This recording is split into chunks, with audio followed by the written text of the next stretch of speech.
Madame, monsieur, bonsoir, c'est le chronologiste. Dans ce nouvel épisode, je vous emmène avec moi remonter le temps, direction les années 1990, où l'une des fonctionnalités du logiciel de traitement de texte Word, que vous avez peut-être d'ailleurs oublié, a fait le bonheur des graphistes amateurs. Il fallait donner envie aux gens de s'inscrire à la petite association du coin, ou d'en inciter d'autres à venir au vide-grenier du village voisin, et pour cela, il y avait un outil qui passait crème à l'époque, mais aujourd'hui, il fait saigner les yeux quand certains boomers l'utilisent. WordArt, tout de suite dans ce nouvel épisode de la Minute de Souvenir.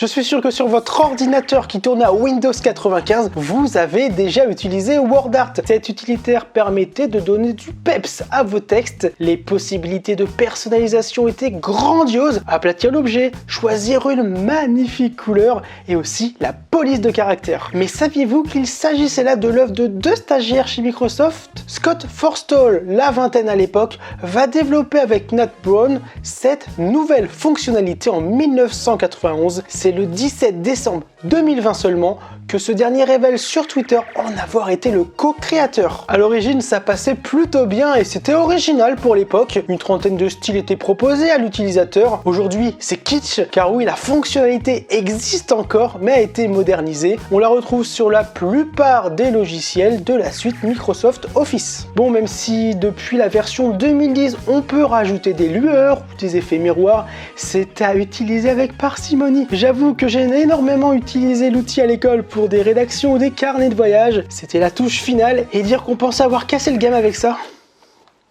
Vous qui voulez faire de magnifiques rapports de stage, votre album photo familial ou de véritables chefs-d'œuvre, sachez qu'il y a des dizaines de tutoriels sur YouTube. Vous allez ainsi apprendre à faire de sublimes textes courbés, orange fluo, qui mettront en valeur à coup sûr votre travail. Sinon, il y en a un autre par contre, sans doute nostalgique du passé, qui a recréé de toutes pièces la fonctionnalité WordArt accessible depuis un site internet. C'est Mike McChillen. Face à lui, les logiciels de 3D type Blender ou d'infographie comme Photoshop peuvent aller se rhabiller. Pour les plus jeunes qui n'ont pas connu la WordArt Mania, qui souhaitent se replonger dans cette fabuleuse époque, rendez-vous donc sur www.macwordart.com. Je peux vous garantir que les souvenirs vont remonter pour les autres, car vous allez aussi replonger dans l'univers de Windows 95. On retrouve sur cette plateforme quelqu'un que vous connaissez, c'est Clippy. Mais si, souvenez-vous de ce petit trombone gris tout mignon, il s'agissait là de l'ancêtre des assistants virtuels